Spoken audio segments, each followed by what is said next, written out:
एक व्यक्ति गांव में रहने वाला था और बहुत वैसे गांव में बिना पढ़ा लिखा, पुराने जमाने की बात, मेला देखने गया। वो मेला गांव से थोड़ी दूर पर लगता था, 4-5 किलोमीटर पैदल चल के गया। अब मेले में उसने तरह तरह की चीजें देखी। मेला पहली बार देखा था, बड़ा खुश हो रहा था। गांव का रहने वाला आदमी इतनी देर में घूमते हुए गया तो एक जगह उसने एक शीशा देखा, दर्पण, ऐसा आदमकद शीशा जो उसने देखा तो शीशे में उसने स्वयं को देखा। अब वो ये नहीं समझ पावे कि हम ही हैं। और शीशे में जैसे ही इसने देखा तो ये मुस्कुराया और हाथ जोड़ के बोला, भैया राम राम। तो उधर से भी मुस्कुराहट दिखी, भैया राम राम।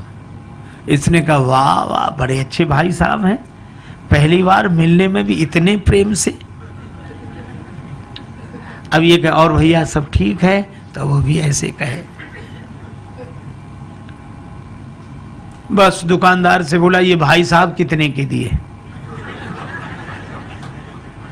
दुकानदार ने सोचा चाहे कोई दर्पण समझ के ले, चाहे भाई साहब, हमें तो पैसे से मतलब। बोले 2 रुपए के। तो मेले के लिए जितना खर्चा लाया था उसने 2 रुपए उसी को दे दिए और दर्पण हाथ में लिया। अब भाई साहब को बार बार देखे, बड़ा खुश हो।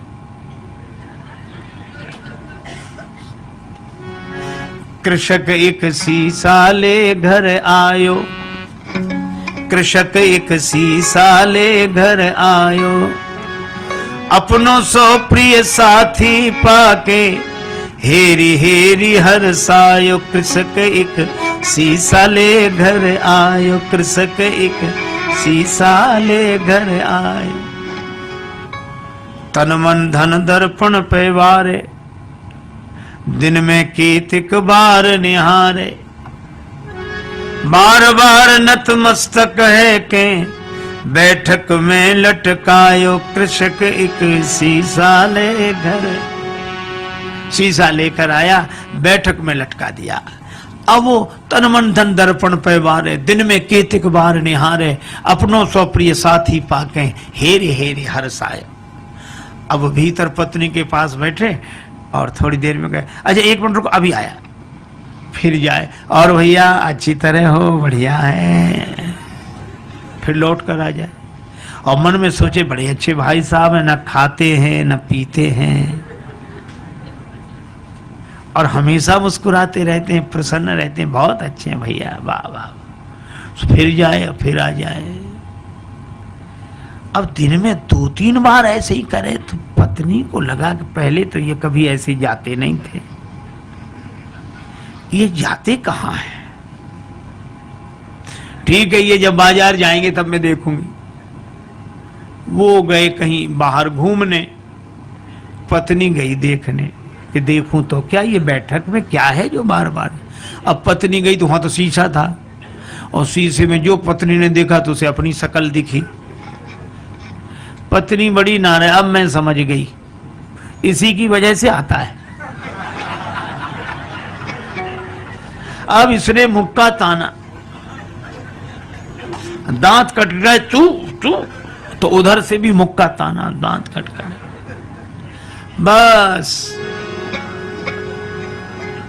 संभ्रम चली आई घरवारी, सन्मुख सुंदर नारी निहारी। आए गई है सौत हमारी, क्रोध हृदय में छायो। कृषक एक शीशा ले घर आए। अब उसको बड़ा क्रोध हमारी सौत को ले आया है, इसी की वजह से आता है। और बस भाग पड़ी, बस मैं न रहूंगी, विष हो या डूब मरूंगी। विष खा लूंगी, मर जाऊंगी, कुएं में गिर जाऊंगी, बस रहूंगी नहीं, मैं तो अभी जाती हूं, चाहे जो कुछ हो जाए। और रोना शुरू किया तो धाई सास बहू रानी ने कैसो रुदन मचायो। कृषक एक शीशा ले घर आए। उसकी सास दौड़ी, क्या हुआ क्या हुआ बेटी, क्यों रो रही है, बहू क्यों रो रही है? बहू बोली, अपने बेटे की करतूत देखो, बैठक में किसको लाकर बिठाया,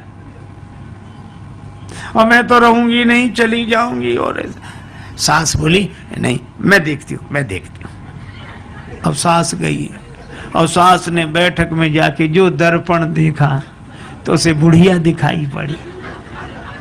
दिखेगी तो सास क्या बोली, अच्छा आप भाई राम राम। वो भी राम राम बोली। क्षमा करना बहू समझ नहीं पाई। फिर बहू को डांट कर बोली, क्या कह रही है तू? बुढ़िया है, वृद्धा माता हमारी उम्र की है, सेवा के लिए लाया होगा।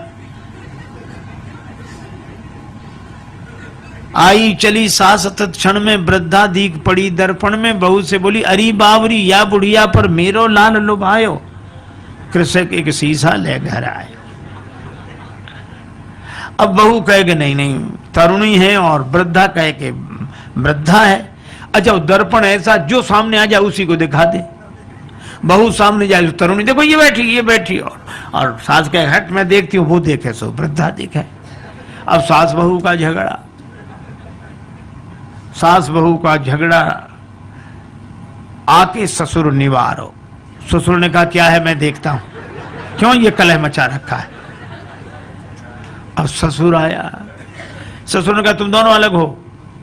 अब ससुर ने जो देखा दर्पण तो उसे बूढ़ा आदमी दिखाई पड़ा। तो ससुर बोला, अरे भैया राम राम, आप हो, माफ करना ये समझती नहीं है। दोनों को फटकारा। दाढ़ी वालों पुरुष देख के दोनों को फटकारो। ससुर बोला ससुर अरी मूर्खाओ, धर के मानो देह लजाओ, मर न गई तुम नारी पुरुष को भेद समझ ना पायो। तुम स्त्री पुरुष का भेद नहीं समझ सकी। सास कहे नहीं है तो वृद्धा बुढ़िया है। ससुर कहे कि नहीं बूढ़े भाई साहब बैठे, और बहू कहे कि नहीं तरुणी है। अच्छा अब एक बात बताओ, इनमें कौन आदमी गलत बोल रहा है? कोई गलत नहीं बोल रहा है, पर प्रश्न ये कौन सही बोल रहा है? कोई सही नहीं बोल रहा है और कोई गलत नहीं बोल रहा है। इतने में वो व्यक्ति आ गया, गांव में गया था घूमकर। क्या है? मां बोली बैठक में किसको बिठाया है? वो बोला हमारे भाई साहब हैं। बहू बोली भाई साहब है। एक तरुणी को लाकर बिठाया। वृद्धा बोली नहीं वृद्धा है। और ससुर कहे, वो पिता कहे कि नहीं वृद्ध व्यक्ति है। वो कहे नहीं हमारी तरह युवक हैं। अब जो दर्पण के सामने जाए दर्पण उसी का चेहरा दिखा दे। अच्छा अब आप बताओ, शीशा से बनते शुभ दर्शन, तापे मचो घोर संघर्षण। और इसके हाथ में जाए शीशा, उसके हाथ में जाए, इसके हाथ में जाए, और ऐसे हाथों में जाते शीशा गिर गया, टूट कर टुकड़े टुकड़े हो गया। और जैसे ही दर्पण टूट गया तो दो बचे कि एक ही। फिर दूसरा कोई था ही नहीं, न भाई साहब, न तरुणी, न वृद्धा, न वो वृद्ध व्यक्ति। एक ही था और एक ही है और एक ही। देखो कितनी अद्भुत बात। इसी तरह वह एक अद्वैत परमात्मा ही है।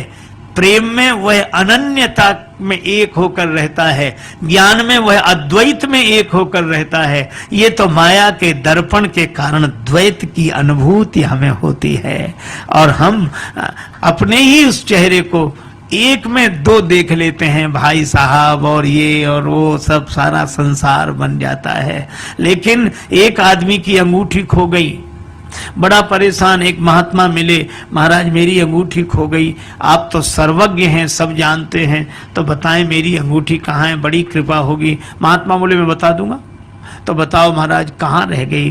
कुर्ते की जेब में है, तकिए के नीचे है, कि मकान में रह गई, कहाँ रह गई? अंगूठी मिल नहीं रही। महात्मा बोले अंगूठी कहीं भी हो, पर जहां भी होगी सोने में ही होगी। अंगूठी सोने से अलग हो ही नहीं सकती। हा? और सच्ची बात है, हम सबसे अलग हो सकते हैं पर भगवान से अलग हो ही नहीं सकते।